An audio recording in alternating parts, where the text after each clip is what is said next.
Olá, eu sou Marília Lomanto, da Bahia, do Núcleo Bahia da BJD e da Executiva Nacional da BJD, e nós estamos dando início a mais uma live, a mais um debate para tratar dessas questões todas que estão trazendo tanta angústia, tanto luto e tanta disputa de narrativa para este Brasil.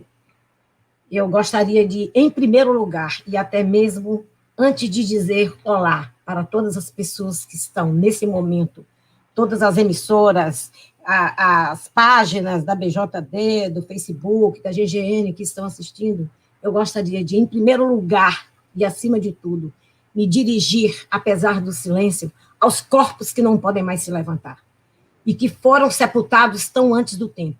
Se estão em silêncio e se não se levantam mais, nós, da militância, nós, sociedade civil, nós, instituições que pensamos um mundo melhor, uma nação melhor e mais solidária, aqui estamos para falar por essas pessoas que morreram, essas pessoas que se foram.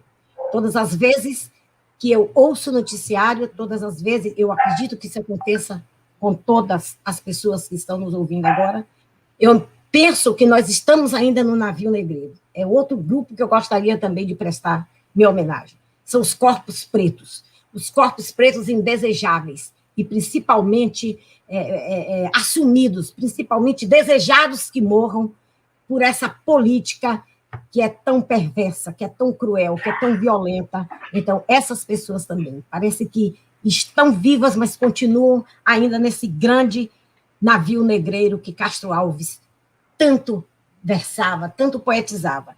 E eu gostaria até de, como baiana e como leitora de Castro Alves, lembrar só de uma estrofe, onde ele dizia: desce do espaço imenso, ó águia do oceano, desce mais, ainda mais, não pode olhar humano como o teu mergulhar no brigue voador.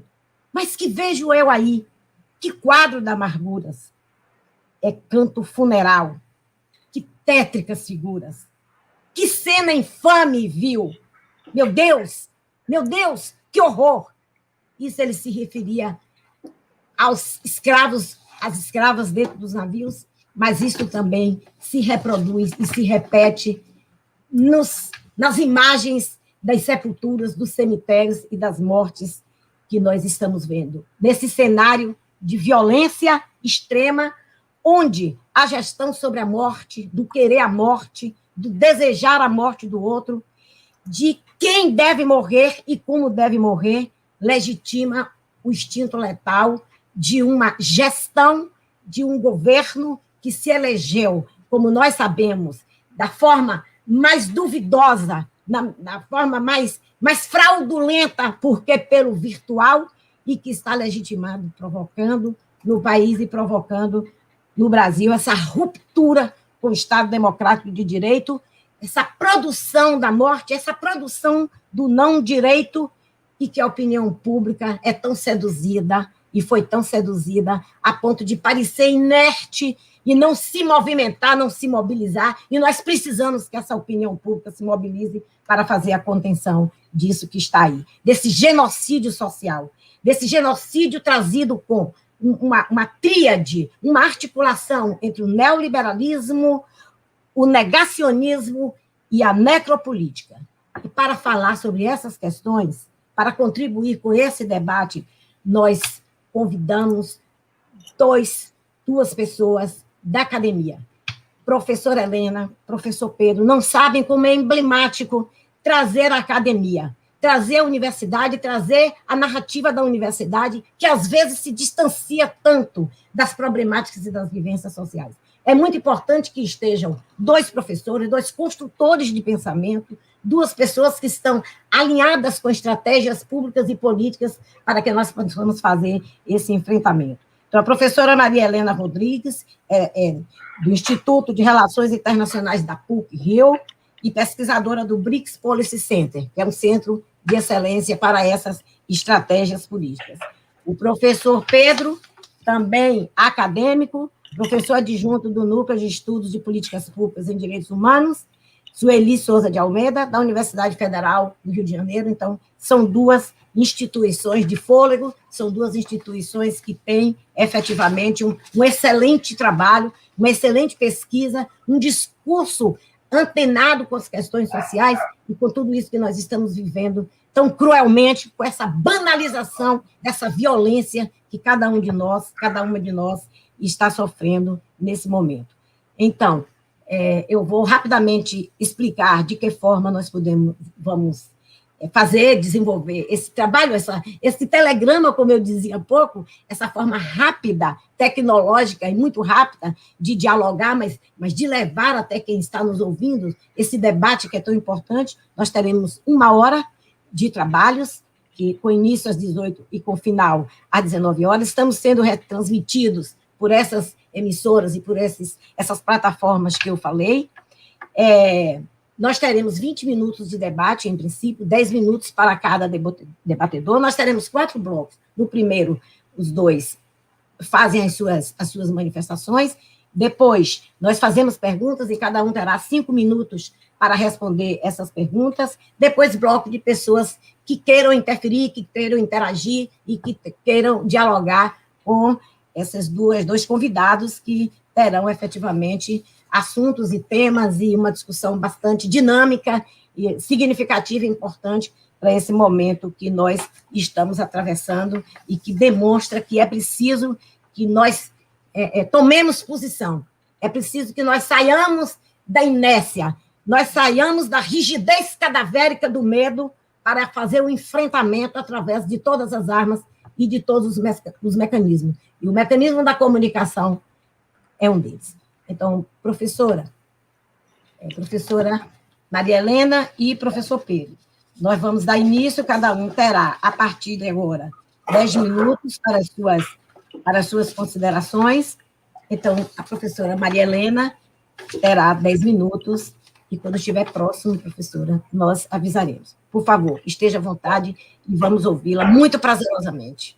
Tá ótimo, Marília, muito obrigada. Eu queria agradecer todo mundo por estar aqui, queria agradecer a associação, queria agradecer ao professor Cunca, Marcelo e a todos, e dizer que é um prazer estar aqui, porque penso que já estar juntos e pensar juntos, dialogar juntos, já é uma esperança e já é um ato de resistência, não é? É o que mais precisamos nestes momentos, é encontrar-nos, é conversar, é discutir, é debater, e pensar no futuro, que eu acho que esse é nossa agenda fundamental. Obviamente que a Covid mergulhou o país em um autêntico caos, talvez como se não bastasse a gravidade da pandemia da saúde, o cenário se foi visto agravado pelo negacionismo, pelos conflitos gerados pelo Executivo Federal, digamos, pelo presidente, pela inércia marcante das políticas de economia econômica e social. Obviamente que a tragédia brasileira tem vários componentes, já falava Marília, o neoliberalismo, o autoritarismo, o negacionismo, a necropolítica, a baixa capacidade de liderança política, o rechaço pela ciência, o desprezo aberto pela vida, compõem a ausência de respostas adequadas para os efeitos da pandemia. Ou seja, a gente se vê quase que pensando que estamos em um Brasil sem rumo, não é? Isso é difícil nos pensar nesse contexto. Logicamente que essas inseguranças sanitárias e econômicas são vividas em um contexto no qual os ataques à democracia se manifestam cada vez mais abertamente, e esse é um elemento que a gente tem que tomar em conta nessa reflexão, nessa discussão. E eu vou colocar 4 pontos, ou 3 ou 4 pontos, neste espaço tão curto de tempo, que na verdade, mais que colocá-los, é uma ideia de reiterar alguns pontos que estão circulando e que eu acho que é importante a gente ter em conta sempre. O primeiro, como já temos discutido bastante, é a não gestão da pandemia, não é? Ou seja, a gente tem uma não gestão da pandemia pelo presidente, muitas vezes pelo executivo, buscando esboçar um cenário e condições que nos colocam nesta tragédia e calamitosa situação brasileira atual. Ou seja, o governo brasileiro, de forma deliberada, não enfrentou a pandemia e com isso ampliou, logicamente, o número de infectados, que hoje ultrapassa mais de 13 milhões, empurrando o país assim a maior tragédia da saúde pública de sua história, com mais de 330 mil mortos, o que, com certeza, assim, bem claramente, constitui um genocídio presenciado por todo o mundo. A maioria das mortes seriam evitáveis por meio de uma estratégia de contenção da doença. Isso, obviamente, constitui uma violação sem precedentes do direito à vida, do direito à saúde, de todos os brasileiros. O que exigiria, de verdade, é que os gestores envolvidos, todos eles sejam responsabilizados. E aí, talvez eu traria uma primeira agenda que é importante. E não se trata única e exclusivamente de roubos individuais.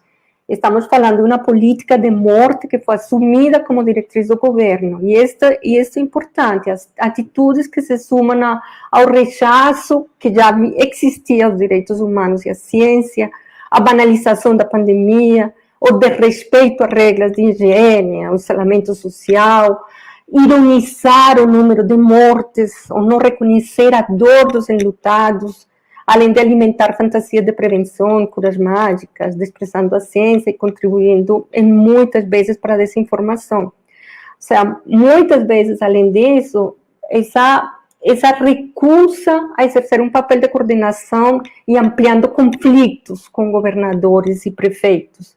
Foi necessário, você se lembra que o STF se manifestasse para reafirmar que a competência normativa e administrativa dos estados e municípios, evitando que o governo federal criasse um obstáculo para as políticas estaduais e a contenção da pandemia. Então, acho que esse primeiro elemento é bem importante, ou seja, a gente está falando de uma política direcionada, para o não tratamento da pandemia, e uma política direcionada que nos leva a um genocídio que temos que reconhecer, que temos que colocar como elemento fundamental de nossa agenda. Se você se lembra, saiu ano passado uma pesquisa de um instituto, duas pesquisas são importantes para isso que eu estou falando, uma pesquisa produzida por um instituto australiano, que é um instituto mais ou menos conservador, que se chama Low Institute, que aponta o Brasil como dos últimos países, está na 98 colocação, né, em termos de países que assumem políticas públicas de enfrentamento à pandemia, ou seja, perdemos. E todos vocês devem conhecer a pesquisa que fez a Conectas, em parceria com a Faculdade de Saúde Pública da USP, que traz, muito bem compilado, como o Bolsonaro executou uma estratégia institucional voltada à propagação da Covid, e é uma pesquisa muito, muito interessante. Esse é o meu primeiro ponto. O segundo ponto que eu queria trazer aqui na agenda é que a pandemia desvela tudo o que não queríamos saber sobre a realidade cotidiana, sobre nossa realidade, tudo que sempre queremos esconder. É que é uma realidade marcada historicamente pelo traumático rasgo da exclusão e da violência, em relação, logicamente, aos índios, aos negros, às pobres, às mulheres. Logicamente, nos revela e nos coloca frente a frente num país desigual e excludente. Ou seja, a Covid não possui nada democrático, contrariando, às vezes, esse discurso recorrente que é o Covid para todos.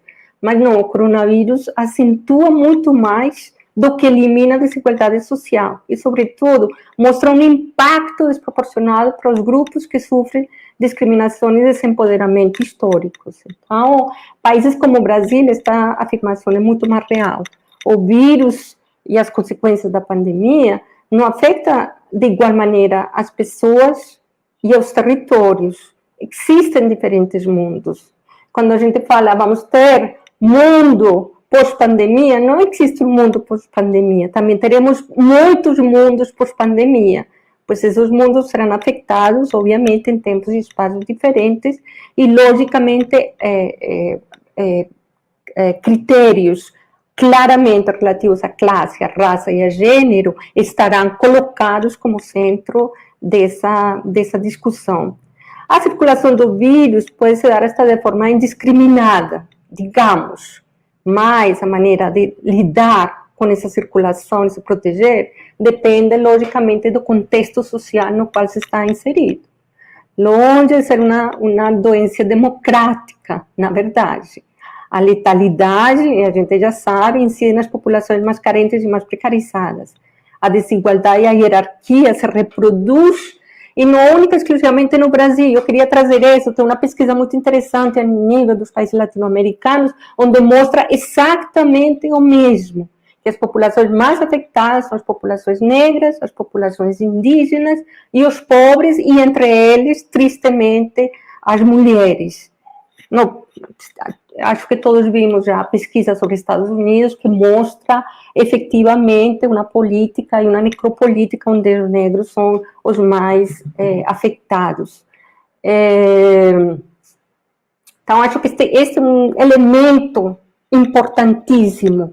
Eu fiz atenção e coloquei, e nesse mundo pós-pandemia, porque sempre estamos já falando do mundo pós-pandemia, mas temos que pensar nesses mundos pós-pandemia.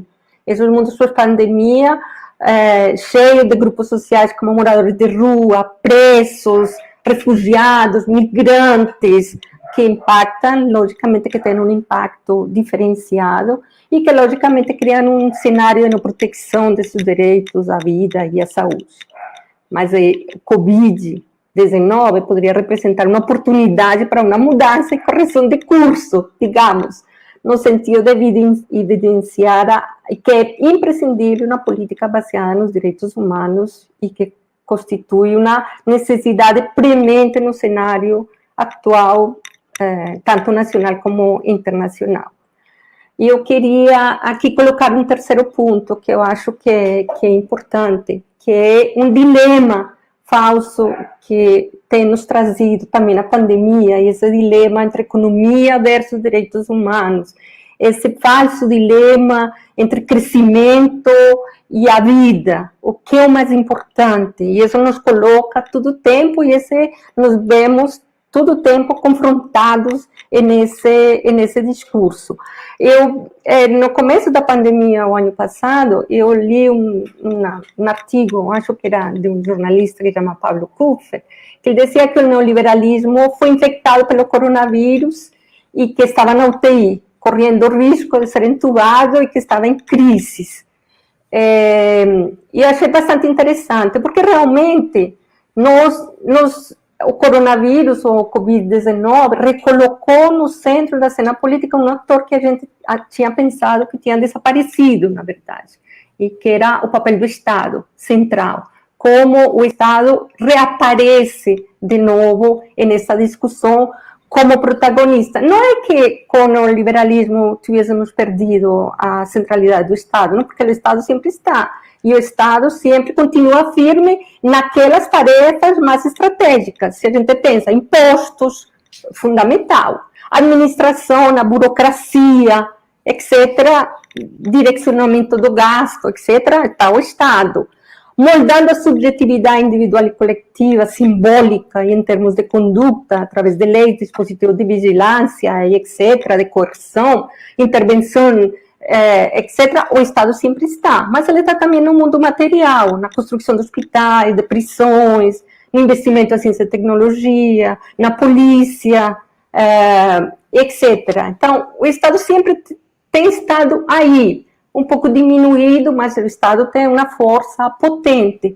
A grande discussão que nos trouxe o Covid é colocar esse Estado dentro da cena política, como um ator que tem um papel a cumprir, e esse ator e esse papel a cumprir, e como pensar efetivamente na vida das populações, não é? Salvaguardar não unicamente a economia, sino também a vida das pessoas. E aí, se a gente pensa, por exemplo, em muitos países conservadores, como Johnson no Reino Unido, ou Macron na França, todos celebram a saúde pública e celebram as políticas de intervenção na economia e defendem os trabalhadores. Nem falar da Merkel, que chama a uma solidariedade coletiva, o Biden, hoje, que lança um plano global de recuperação da economia, protagonismo do Estado, o papel dos trabalhadores, o papel dos sindicatos, etc.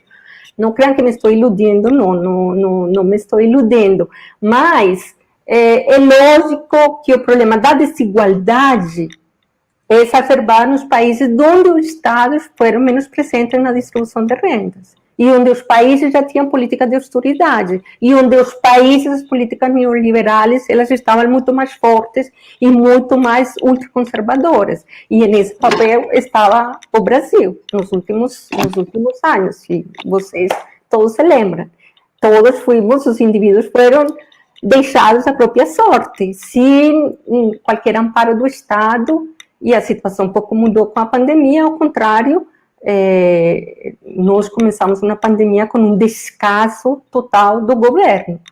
O governo de extrema-direita negou a crise quanto tempo ele pode. Se não fosse pelos governadores, pela imprensa, pelos profissionais da saúde, pela população, estaríamos em uma situação muito pior. Então, e as medidas adotadas por Bolsonaro vão contra a solidariedade nacional e estimulam aquele individualismo que nos tem tanto vendido o neoliberalismo, não é? O empreendedorismo, e sair sozinhos, como se isso fosse possível. Nós tivemos que adotar medidas keynesianas também de emergência, mobilizando capacidades do Estado, logicamente, para enfrentar a crise e a recessão, mas a minha pergunta é, o que virá depois? O meu medo é, esse modelo neoliberal não fica assim, tão tranquilo, tem um custo. Quem vai pagar esse custo? Quem vai pagar essa fatura depois? As empresas com as isenções fiscais, os trabalhadores desempregados, endividados, mais aumento de impostos, mais aumento de impostos sobre o consumo, ou ricos com impostos sobre as grandes fortunas, que resolveria em grande medida esse déficit que trará as contas públicas. Ou seja, é o momento de tomar decisões também, decisões que devemos tomar e uma agenda que deveríamos ter, não é? Qual é esse modelo que queremos? Continuamos nesse falso dilema, economia e a vida?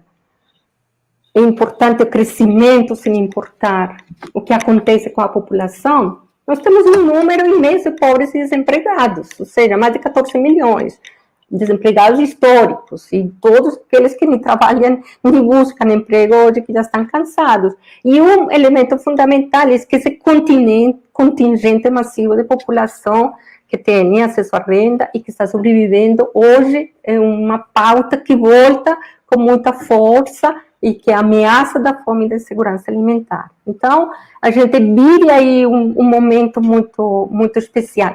Eu sei que estou passando o tempo, eu vou terminar aqui rapidamente com uma terceira ou quarta questão que é importante, e é pensar em como retomar a agenda dos direitos humanos no centro, como recolocar no centro a discussão sobre direitos humanos, a discussão de bens públicos globais, como a saúde, as vacinas e etc.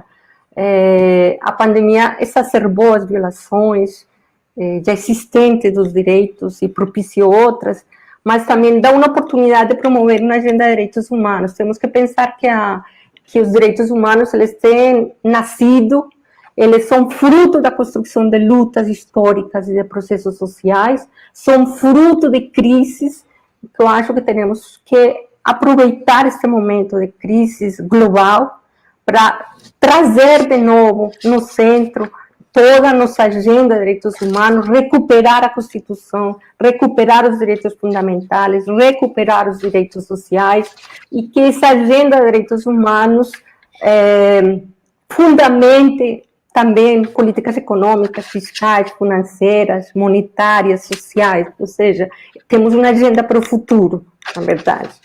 E eu queria terminar aqui com uma fala que eu escutei do Krenak outro dia, que ele falava: tomara que não voltemos à normalidade depois da pandemia, mas porque voltar para a normalidade é porque não valeu nada a morte de milhares de pessoas no mundo inteiro. E essas mortes têm que valer. Essas mortes nos têm que pensar que precisamos uma nova normalidade, novos mundos pós-pandemia.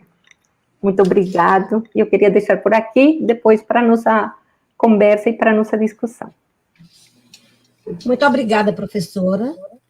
Não esperávamos outra eloquência, outra forma de se expressar, senão essa eloquência que é fruto do seu acúmulo dentro da universidade, o seu acúmulo da sua militância pessoal, para desvendar e para contribuir dizendo o que é que está se passando nesse país. Todos nós sabemos perfeitamente o que é que se passa no país, todos nós vemos, os noticiários estão aí. A mídia hegemônica, por pior que ela seja, por mais sintonizada, mas ela está aí. Né? Ela está aí para denunciar tudo isso. O que precisa saber é o que nós precisamos fazer. O que nós precisamos fazer, principalmente para retornar a essa normalidade.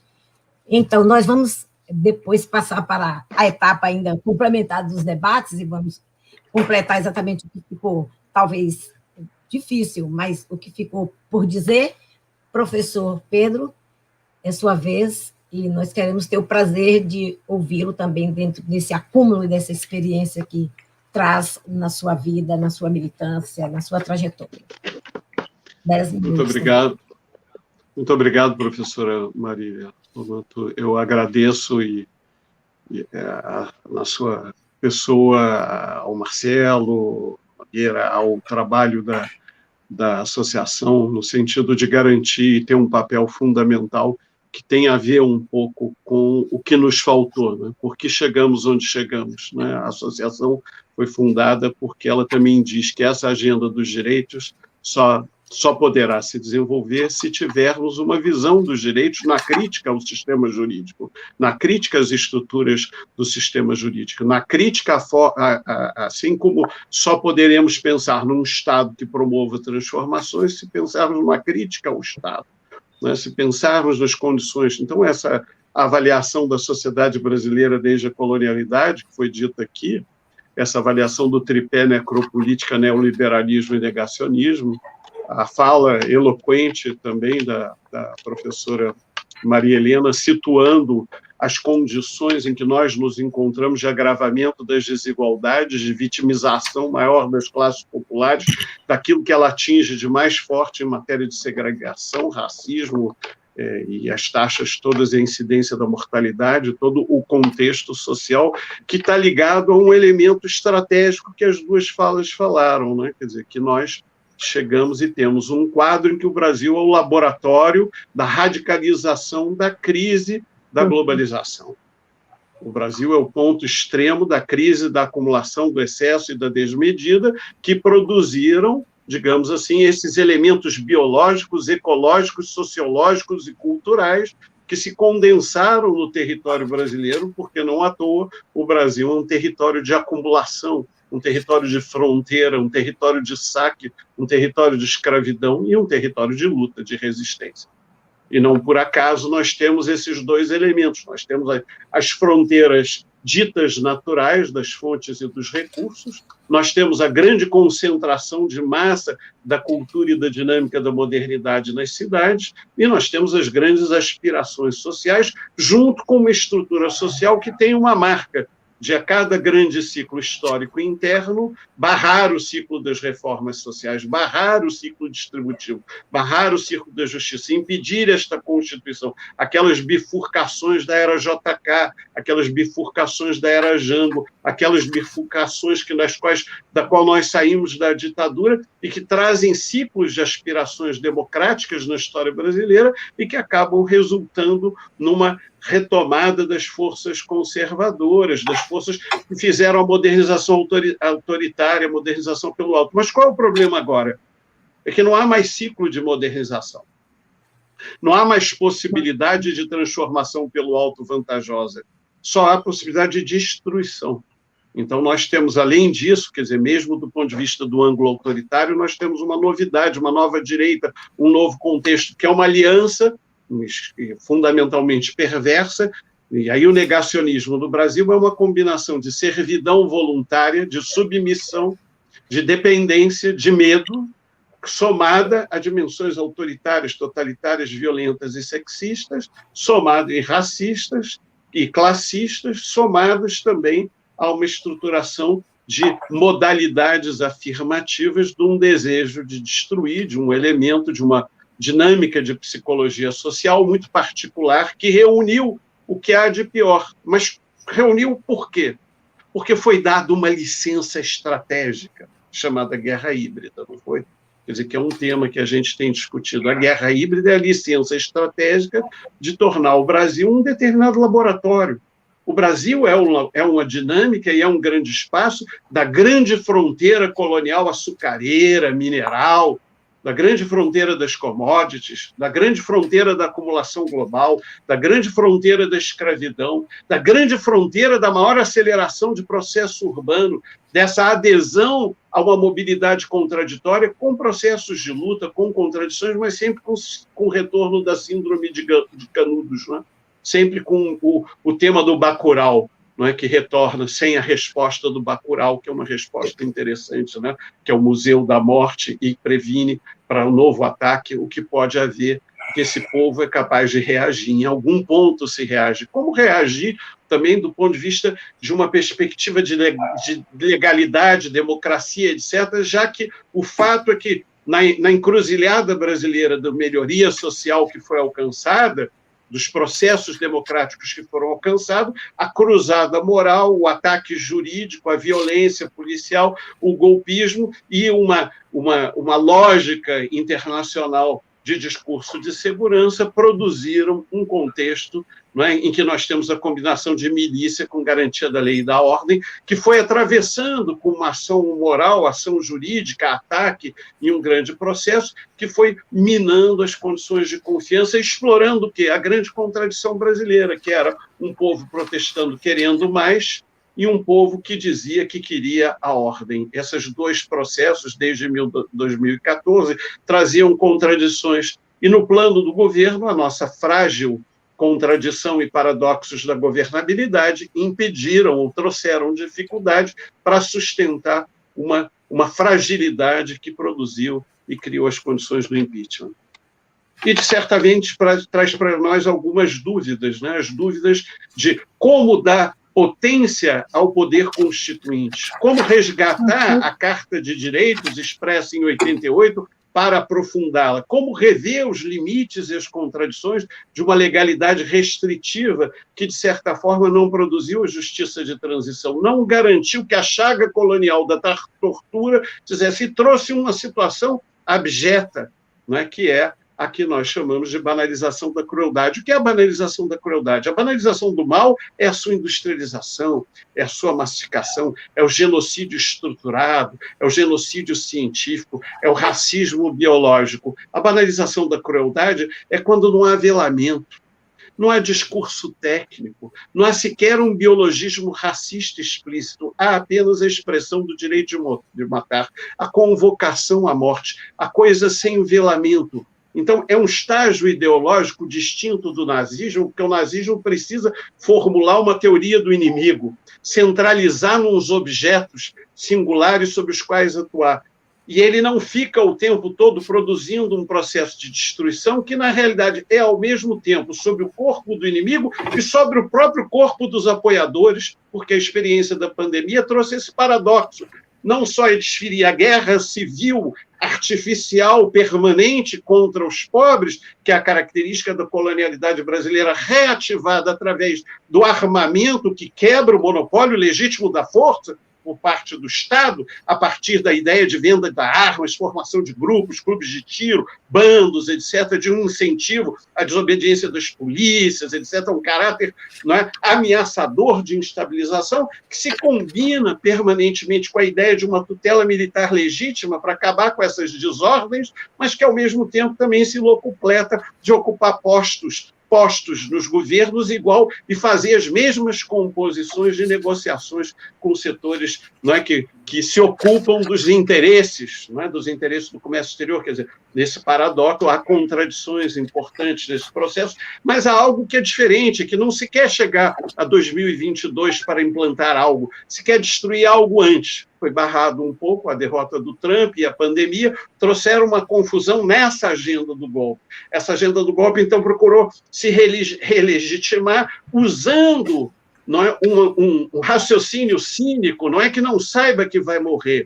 O negacionismo não é negar que se vai morrer, é afirmar a naturalidade da morte. É como a guerra, eu convoco alguém para a guerra, e as pessoas sabem que podem morrer na guerra, mas elas vão na certeza que elas podem matar o outro e pensam que podem sobreviver, até que descobriram que morrem. Foi o que aconteceu com a Alemanha nazista. Ela descobriu que eles morrem. Com o Japão militarista, ele descobriu que morre. Com a Itália fascista, eles descobriram que morre. Com a guerra do Vietnã, os americanos descobriram que morre. Então, quer dizer, todas essas guerras se descobrem num dado momento. Todas as vezes que eu massacro as populações, eu acabo penalizando policiais. Eu acabo morrendo também. Ou seja, tem um efeito bumerangue nessa joga, que enlouquece, não é? Enlouquece o policial, que acaba dramaticamente sendo utilizado e manipulado nessa expressão golpista, como ocorreu recente e tragicamente na Bahia. Então, quer dizer, nós estamos expondo o corpo dos próprios apoiadores é vitimizado. Imagina se os policiais não se vacinam. Imagina um país que não vacina as suas forças de defesa. Agora, imagina um país que usa as forças de defesa contra o seu próprio povo. Imagina um país onde as forças militares se regozijam da ideia de que seja possível a tortura.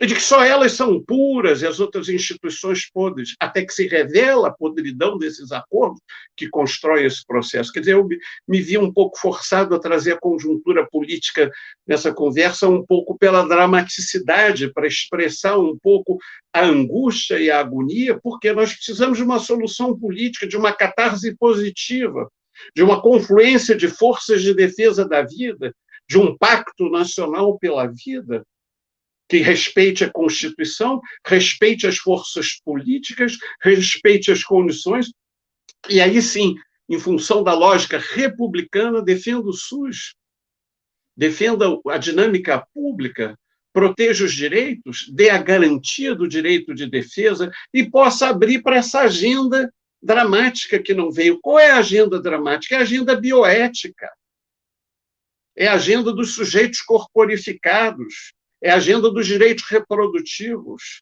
é a agenda das identidades e dos reconhecimentos, é a agenda da dinâmica agroalimentar, é a agenda da dinâmica sanitária, é o ciclo da água. O país da água está apodrecendo, envenenando as águas e privatizando as águas. Quer dizer, nós somos uma garantia planetária de um potencial de qualidade de vida, a famosa civilização dos trópicos do mestre Darcy Ribeiro. E eu me lembro que todos atacavam o CIEP, a educação integral, etc., etc. Quando Darcy morreu, todos pareciam favoráveis à educação. Mas a tal escola sem partido é a destruição da escola, é a destruição da ciência, do conhecimento, da cultura, da memória. Um povo sem memória não tem língua nem literatura.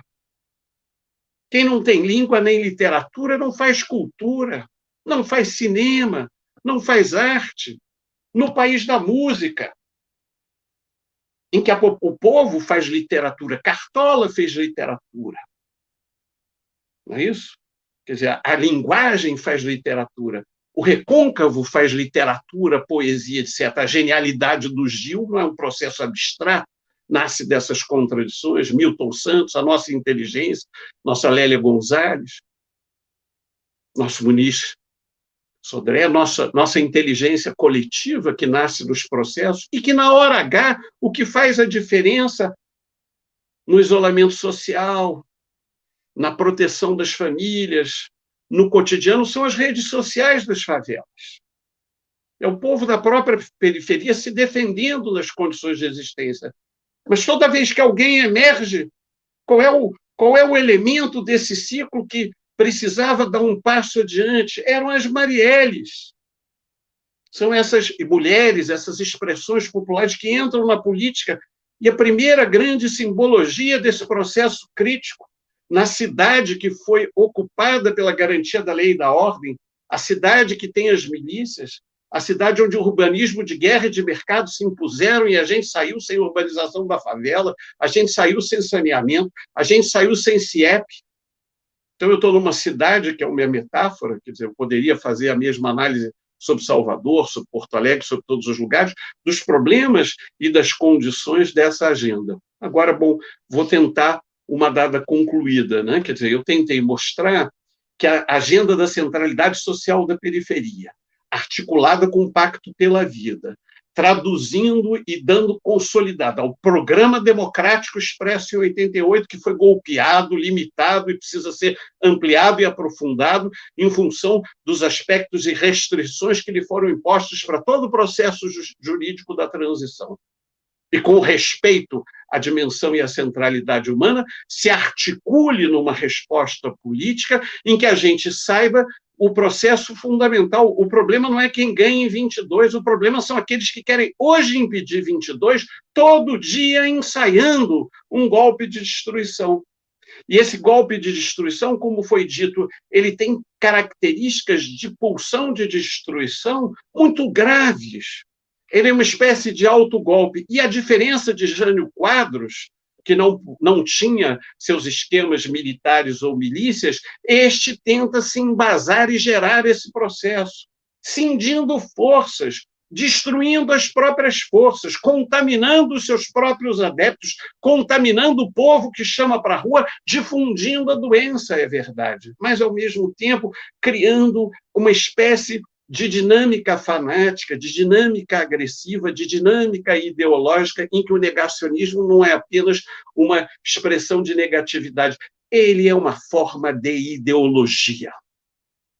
É a ideologia que tenta acabar com o direito da divergência ideológica. Por isso diz escola sem partido, que é uma sociedade sem partido. Uma sociedade sem partido é uma sociedade sem pluralidade, sem diferença, sem discussão, sem reflexão, país sem inteligência, país sem complexidade, golpeada a lógica republicana. Então, acho que hoje, quer dizer, o que nós estamos fazendo aqui, e essa nossa conversa, ela permite esse processo de reflexão da construção dessa dinâmica dupla, não é? Essa dinâmica que a Maria Helena chamou a dinâmica programática da plataforma de direitos, com esses elementos de reparação e justiça, combinado com os elementos que criem condições estruturais e estratégias para um Estado que amplie direitos, para um pacto constituinte que seja passível, esteja à altura de uma cidadania ampliada. Isso é possível? Vou fechar com uma frase. O Brasil foi, no início do século XXI, a sociedade com o maior dinamismo democrático do mundo. No meio da sociedade genocida e violenta e estratificada que nós somos. Não é à toa que ela foi a capital do Fórum Social Mundial. Ela foi resposta a Davos.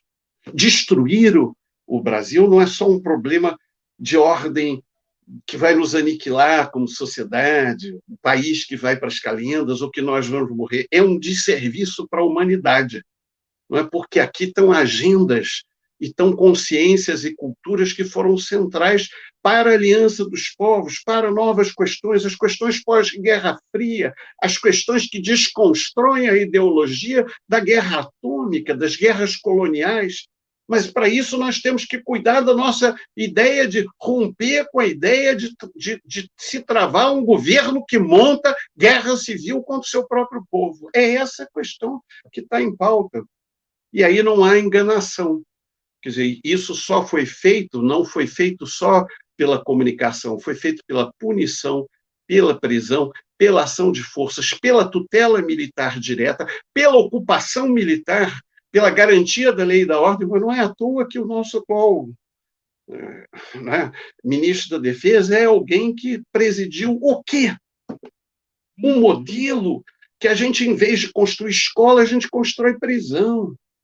A gente, em vez de conseguir resolver os problemas sociocriminais que levaram à morte da Marielle, a gente permitiu que, de certa forma, prosperassem as milícias. Esse é o balanço do equívoco, inclusive na política de defesa e segurança, que nós não temos. Não garante segurança esse processo. Não se troca direito por segurança. Isso é um equívoco. Isso é o suicídio de uma sociedade. Obrigado. Eu estou lembrando aqui de uma frase de Rui Barbosa. Ele dizia assim: as multidões amam a eloquência e se deliciam com os prazeres que ela Dá. Então, às vezes, quando a gente está à frente, ou que está participando, ou como debatedor, ou fazendo esse trabalho de articulação, de ponte, enfim, entre as pessoas que falam e as pessoas que escutam, para a gente traduzir isso, eu fico me perguntando o que é mais importante. É que eu fique toda hora mandando aqueles recadinhos chatos. Pode concluir, conclua. Ouvir essa experiência fabulosa, preciosa, que as pessoas que vêm aqui trazem. Mas aí a gente quer falar também, e não pode, porque tem um papel aqui, tem uma tarefa que é exatamente de estar abrindo espaços para que outras pessoas falem. E não se esqueçam de que está sendo retransmitido no YouTube, está sendo retransmitido em outros canais, e aproveitem, inclusive, para formular suas perguntas. Professor, eu começo pelo senhor, eu vou ser muito rápida. Eu vou contrariar o meu desejo, eu quero remarcar, até em outras instâncias com vocês dois, para ouvir isso. Professor, eu sou professor de história. O que o direito, a minha árida, a nossa árida, né, professora? Área. O que ela fez de pior e de mais destrutivo com o direito foi decepar a historicidade, a historicidade, a crítica, a política e a história. O senhor é um historiador. Imagine só a dificuldade que tem no direito de fazer o direito esquecendo, surrupiando a sua criação histórica, a sua trajetória histórica. Eu já tive briga com colegas de dizer, mas você está falando em escolas penais, uma coisa que a história deixou lá atrás. Eu digo, o quê? Como? Como é que você vai entender?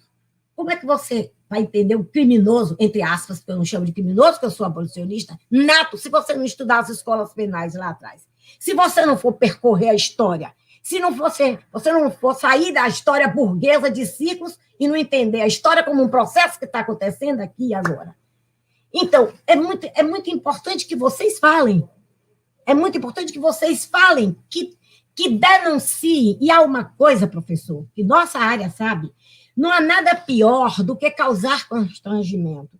Nós precisamos de debates, nós precisamos de vozes, nós precisamos de pessoas que tenham coragem de dizer em todos os espaços, de disputar essa narrativa, denunciando o que está acontecendo e causando os constrangimentos para dizer o que é que esse país se transformou. Esse país rompeu o pacto constituinte e, pior, professora, criou um pacto constituinte, sem constituinte. Rompeu com a Constituinte e criou esse inimigo interno, esse direito penal do inimigo, esse não direito, tudo isso que o professor e a professora falaram está exatamente dentro dessa ausência de sedução e de entusiasmo pelo pacto constituinte que foi rompido. Eu li bastante suas entrevistas e vou ler novamente, e o senhor quando o senhor coloca aí, inclusive a questão da guerra, não precisa eu derramar sangue, entre aspas, mas eu substituo as políticas pela guerra, pelo enfrentamento, pela maldade, pelo morrer. Mas tem um momento pelo matar aqueles que são chamados indesejáveis, que são as pessoas que antes eram marginalizados, os esquecidos, os desapropriados, os despossuídos, e hoje os indesejáveis, como diz Rubem Casara. Não são desejáveis. É preciso que morram, é preciso que seus corpos desapareçam, e desapareçam com essa política genocida. Então, professor, o senhor coloca em determinado momento, até dentro da sua entrevista, que é preciso dar um choque público nessa fúria pública que aparece, que transparece, para ver exatamente se as pessoas são seduzidas, ficam seduzidas por outro discurso e por outras práticas que não sejam essas guerras que aparecem que as pessoas desconhecem. Professor, como é que nós podemos... Eu sei que apontam sinais, mas como é que a história pode contribuir indo para esses indesejáveis e dizendo a eles o que é que está acontecendo, traduzindo para eles que não têm oportunidade de ouvir o professor e a professora? De que forma nós podemos traduzir isso para a comunidade ávida e que são os corpos que estão desaparecendo? Como que nós só poderia, como historiador, dizer a história pode fazer isso? Só tem 5 minutos para Então, por deformação da vida, quer dizer, eu ganhei a vida inicialmente como professor de história, mas eu não consegui ser historiador. Eu virei decifrador da cartografia do sofrimento, da subjetividade do corpo no território, talvez porque meu pai foi professor de direito penal e me levava nas prisões garoto. Então, eu, embora de etos burguês ou de classe média, eu acompanhei e vi de perto. Meu pai era um liberal-democrata e tal, e me mostrou as prisões, me mostrou a Solidária, me mostrou isso e me pôs em contato, inclusive, com o direito penal, a sua área, e talvez por isso hoje na minha vida tem uma conexão com o mundo dos direitos. Como com a Maria Helena, nós trabalhamos nos últimos anos os direitos econômicos, sociais, culturais e ambientais, tentando complexificar, unificar a plataforma, constituir sujeitos de direito, constituir essas subjetividades, amarrar esses processos, constituir e transformar esses elementos de identidade, de resistência, de ação afirmativa, de contextos específicos, em capacidades de organização de território, de força, com possibilidade de expressão na vida política, de expressão na vida cultural, de expressão na vida social. Então, sem a mobilidade educativa, sem a inteligência coletiva, sem a expressão no terreno político, sem a escola da participação política, sem a ideia do controle público, certamente será muito difícil na contemporaneidade, quer dizer, com os modos de dominação e as formas de desigualdade, construir algo. Essa organização não é um processo só de politização dos partidos, é um processo de mobilização e de construção de processos de inteligência coletiva pelo acesso ao conhecimento. Daí que a primeira pauta estratégica de uma sociedade do século XXI, de uma sociedade democrática, de uma sociedade transformadora, e não é à toa que Paulo Freire, Darcy Ribeiro, tanta gente, Anísio Teixeira, tanta gente incomoda os educadores, Florestan Fernandes, os educadores e as educadoras, Regina Leite Garcia, né? E aqueles que também tratam da questão fundamental, da questão negra, da questão feminista e de todas as questões, quer dizer, que trazem a inteligência brasileira. O que incomoda não é só a ciência, feito a gente está no embate ciência versus negacionismo, os saberes, os conhecimentos que se interligam pela cultura, pela educação e pela ciência e tecnologia. Esse é um patrimônio transformador imaterial de potência material. E ele é o elemento que está no embate. A ignorância está no centro catalisador dessas forças que estão mobilizadas para a brutalidade. Então, esse é um aspecto dessa luta. O segundo aspecto é dramático e difícil, que é se a agenda da vida vai neutralizar a solução violenta. Ou seja, se o estado de calamidade e emergência nacional, sanitária, imunológica e alimentar e ambiental não entrar no centro e ganhar a agenda da morte, quer dizer, é o estado de sítio proposto pelo presidente tergiversando sobre o terreno da liberdade, ou seja, impedindo que a distância social proteja os corpos para viabilizar a possibilidade pública, porque não há economia sem a possibilidade da sobrevivência coletiva. Não há potencial na sociedade brasileira que não vai emergir, não funciona o Leblon, as fábricas, os serviços, o Pelourinho, qualquer lugar, qualquer espaço produtivo, qualquer território produtivo, não funciona sem as classes trabalhadoras precarizadas, sem o corpo produtivo da população.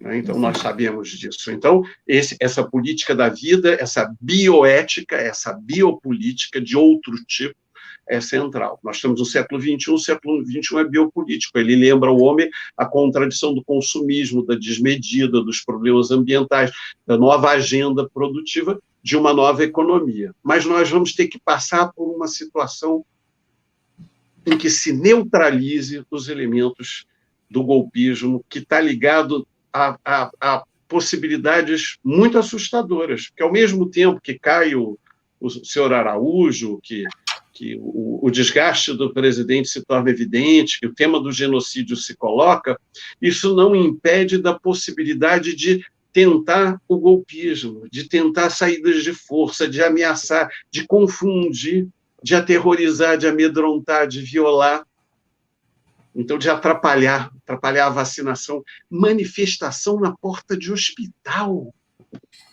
manifestação diária para tentar entrar nos quartéis para ver se produz a rebelião. É terrível. Em vez de estar ajudando a salvar vidas, barulho e agitação contra centros de vacinação. Ataque aos policiais que pretendem proteger a tropa. Eu não sei quem é o senhor, o general Pujol, mas ele pôs máscara, deu o cotovelo, estava certo. Qual é o homem que protege, qual é o general que não protege a sua tropa? Então, nós estamos num cenário, aí as pessoas dizem, mas como sair dessa prisão de irracionalidade que gera tanta violência discursiva, que impede, porque gera bolha? Não, a bolha é o resultado de um processo anterior. Não é a bolha de comunicação que produz a separação. É esse construto que a gente tem, que estruturou na sociedade uma derrota da prioridade ético-moral, do sentido da justiça social. E a justiça social e ambiental estão juntas, porque na hora H o que funciona é a qualidade de vida. O que é bom nos Estados Unidos, o que é bom na Alemanha, o que é bom na Holanda, o que é bom em Portugal, o que é bom na Suécia. É ter um espaço público. Não é privatizada a rua, não tem dono, o latifúndio não prospera, a concentração não prospera. Na hora H, o que sustenta a Alemanha é o compromisso social. O que sustenta a Suécia, sim, eles têm medo do que provocam fora e da desigualdade que eles promovem, da riqueza cristalizada do que eles colonizaram e do efeito bumerangue dos refugiados, das guerras que eles produziram, como a da Síria, do Iraque e outras, em nome de levar liberdades, na realidade, para dominar o controle geopolítico da energia, como aqui. Quer dizer, eles também deixaram isso aqui correr. Já que querem, destruam-se mutuamente. No final, a gente compra tudo barato. No final, vocês pensam que vão ser bem atendidos, vocês não vão ter mais passaporte de classe média para ir para Miami. Não vão ter mais a possibilidade de seus filhos estudarem fora, não vão poder, talvez, sacar o seu dinheiro nas contas do exterior. Então, quer dizer, essa autodestruição que não é capaz de transicionar para determinados compromissos que geram a qualidade de vida comum. A qualidade de vida comum é fundamental enquanto ela for prioridade. Pode ter um momento que a qualidade de vida individual e a liberdade seja fundamental. Há momentos que a liberdade é o centro, há momentos que a igualdade é o centro. Esse é o jogo. Esse é o jogo positivo da modernidade e da eticidade. Esse é o jogo dos direitos. Esse é o jogo de manter a democracia para poder manter esse jogo da igual liberdade e na centralidade do princípio emancipador que está presente na teoria crítica dos direitos e na nossa função, que, em geral, poderíamos estar aqui, poderia ter um governo de esquerda hoje no Brasil e nós fazemos uma série de críticas a esse governo, dependendo do sistema penal, dependendo dos estados de direitos civis, mas nós estamos diante da barbárie. O nosso sistema penal só produz o desastre. E aí as pessoas dizem, mas tem que matar, mas se mata, é o país que mais se mata. Aqui o que não dá certo é matar a máquina de moer gente. Essa guerra civil, o genocídio apenas ganhou expressão, mas já estava lá, já estava na base. Então, eu acho que e já está na base dessa sociedade que não suporta mais, em vez de sustentar a escola. Quer dizer, vou dar só um número, já que a Helena deu, eu tenho um número na minha cabeça que é dado pelas companheiras, do pessoal muito bom do Coletivo da Cidade de Deus, não vou citar o nome neste momento, mas são pessoas de enorme expressão e trabalho, me disseram o seguinte, olha, nós tivemos mais de 50 dias no ano anterior à Covid, sem escola, por luta. Então, você imagina, 50 dias que paralisa a escola, porque tem tiroteio, a maioria com a penetração em horário escolar de forças policiais, quer dizer, você não controla o ciclo das armas, o ciclo das drogas, e você também não controla a maneira como você respeita o corpo das crianças na escola como prioridade. Então, nós chegamos, quando estávamos chegando, depois de 2016, nós chegamos a metralhar com helicóptero escolas, como aqui na região da Maré. Então, nós estamos... Quer dizer, o que significa isso? Isso são elementos que estão constituídos com essa lógica que levou o governador do Rio de Janeiro a ser eleito um sujeito com o direito de matar, que só falava do poder de matar, e que mesmo ele caiu. porque ele ainda era menos ruim do que as forças que o elegeram, mas tão corrupto quanto elas. Então, caiu, e a gente ainda tem um desgoverno no plano estadual. Nós estamos numa situação dramática. Assim, aqui, o Rio de Janeiro, ele fica ali ameaçado como Manaus, como os estados estão pensando. Então, vamos pensar hoje, quer dizer, nessa situação de desmedida, de excesso, que eu chamo de crueldade. Obrigada, professor. Nós vamos ultrapassar todos os tempos possíveis. Eu já estou vendo ali angustiada 59 minutos e 50 segundos. Isso é uma perversidade, é uma crueldade, né? Do tempo limitar tanto as falas. Professora, eu preciso ouvi-la, né? Até mesmo para a gente manter a isonomia, manter a igualdade. Então, tudo isso que o professor falou, me alertou, me chamou muita atenção também. No seu livro, é tudo isso que você trata, mais o que trouxe aqui, justiça social, uma questão de direito. Você convoca a sociedade civil para reivindicar esses direitos. Imagine, a Declaração de Direitos Humanos não está garantida, você convoca, está garantida, mas não está efetivada. É para isso que você convoca. A sociedade civil precisa vir e precisa ver equipada com o Estado. Mas que Estado é esse? Esse Estado que vocês mostraram. E aí você chama os chamados, que eu não gosto de chamar assim, mas é chamado assim, os operadores de direito, o aparato repressivo, né, o sistema de justiça, para vir fazer a parceria com a sociedade mesmo, porque atribuição é dever constitucional garantir esses direitos que estão lá no texto constituinte de 88. Então, professora, a grande angústia, concordo com tudo que o senhor falou de direito penal, o sistema penal deveria desaparecer, porque só fabrica culpados e só fabrica isso aí. Então, professora, como que nós podemos confiar nesse aparato? Eu vou me tocar e vou me concentrar. Não é bolha, é cápsula mesmo. A cápsula não é bolha, porque a bolha, qualquer criança soprou, saiu. Eu estou falando em cápsula, endurecida, rígida, perversa. Lá dentro só entra quem ela quer. A maldade, a seletividade, o estigma, as preferências, a visão pessoal, o nazismo, o fascismo, tudo encapsulado. Esse sistema de justiça que é, professor, um dos grandes responsáveis por tudo isso que nós estamos passando. Que legitimou e validou tudo o que aconteceu. Impeachment de Dilma, prisão de Lula. Então, se nós estamos sofrendo uma tragédia, há uma responsabilidade inequívoca do sistema de justiça, do aparato de justiça. Um direito que se coloca à disposição e é colonizado, à disposição da economia. Como é que esse direito, como é que esse sistema de justiça vai contribuir e ajudar a sociedade civil a reivindicar esses direitos? 5 minutos, vamos ver se nós encerramos. Absolutamente não vou ter tempo de fazer. 3 minutos.